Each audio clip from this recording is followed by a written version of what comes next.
Good afternoon. My name is Mike Smith with Stronger Ministries. This afternoon we're going to go through the startup and operation procedures for a strong arm manipulator built for Buffalo Rock to handle rolls of film. Whenever you receive this unit, it's going to be broke here at the pedestal. Will be mounted to a skid, and the pedestal will be mounted to that same skid. The tooling head will be off of the downspout, mounted or also mounted on that skid. Whenever you first take your components off of the skid, take your pedestal to the area where you plan on anchoring it to the floor, and you'll need to anchor it with 4 3/4 inch by minimum 6 inch long anchors. You want to make sure whenever you bolt it down the floor, you take and put a level across in both directions to make sure that this flange is level. Once that's done, go back to your skid, get your manipulator, you lift it up. Prior to setting it down on the flange, there's a rotary, a 1/4 inch rotary joint that you will screw into the bottom of the shaft. That shaft is ported all the way into this reservoir tank. So you put that 1/4 inch rotary joint into the bottom of the shaft, set this down.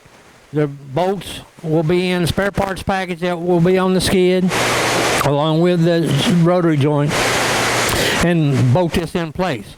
Once you've done that, then there's a check valve inside the spare parts package, spare parts kit also, that will screw into the air rotary joint. Air rotary joint, you can reach in and turn it to where you can screw that check valve into that air rotary joint. Once that's done, you want to connect a 1/2 inch ID tag line between this unit and the air amplifier that will be set with the unit. The air amplifier is an air-driven system that you can mount underneath the conveyor that's closest to it, or if you're close to a wall, you can mount it on that wall, but you need to run minimum 1/2 inch ID tag line from that output on the air amplifier to this check valve. Connect your in-house air to the input side of the air amplifier. The air amplifier has a built-in regulator with 2 gauges. One gauge tells you what your input pressure is. The other tells you what you're adjusting the output pressure out of that air amplifier.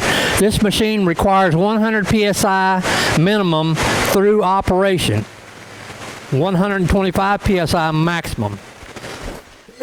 So set your air amplifier output to about 105 to 110. Once you've done that, come in here to your main control panel, pull up the knob on the filter regulator, and increase the pressure to the system to about 100 to 105 psi. And again, you need 100 psi minimum through operation. Once that's done, you should be through inside the panel. You can close it and latch that lid. Go back to your skid, get your tooling head. The tooling head has an air rotary connection here. It has a machined nozzle here that the rotary joint slides onto, and you will slide it on and put a 1/2 inch hitch pin with a safety clip. You have 3 air lines going to the rotary joint. Your 3/8 clear air line is your air supply to the tooling head. All the controls for the machine and the tooling head are out here on the operator's handles. The other 2 lines, the yellow and the blue lines, are your return signal lines for driving the unit up or lowering the unit down. Controls on the tooling head, you've got up and down buttons. You've got your clamp, which is to expand your mandrel. You've got a single clamp button, and you've got a double release button. Now, it's important to note that whenever you're going to release the product, you have to hit both of these release buttons simultaneously. If the operator accidentally hits one of the release buttons or the other release button, it will not release the roll. He has to press both release buttons simultaneously. Above the release button on the left hand side is adjustable handle button for adjusting the angle of the handles, whether you be raising it up or lowering it down. And you've got up in and down in, which activates your incremental control, or this is a detention control, excuse me, for the actuator. So if you're going into the roll core vertical, you'll go to the down in motion, raise up. Now you want to lower the mandrel into the core, not all the way to the plate. You want to leave at least about an inch between the top of the roll and this bottom plate. And once you've done that, then you can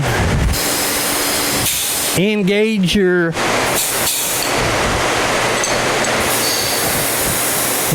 mandrel, hit the clamp button. We're going to raise up.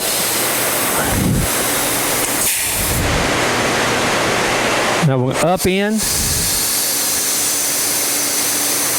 Then this will be your position whenever you're going to lower the unit down and slide your roll onto your spindle that is on your wrapping machine. Once that's done, then you will engage your air pressure on that mandrel, and then you'll hit both of your release buttons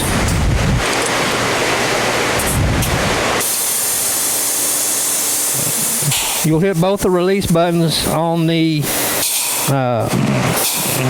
attachment here, or the tooling head here. Again, if I accidentally press one or the other, it's not going to release. I have to hit both of them simultaneously.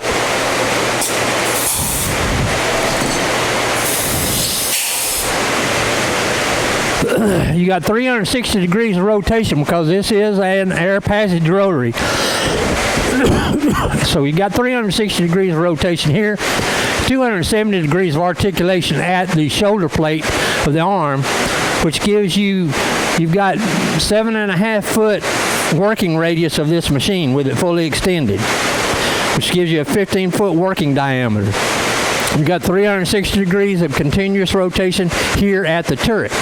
So if your pallet is over here 4 foot away, you'll be able to pull over and reach it and go back on the other side and put it on your machine. This concludes the operation procedures for Buffalo Rock.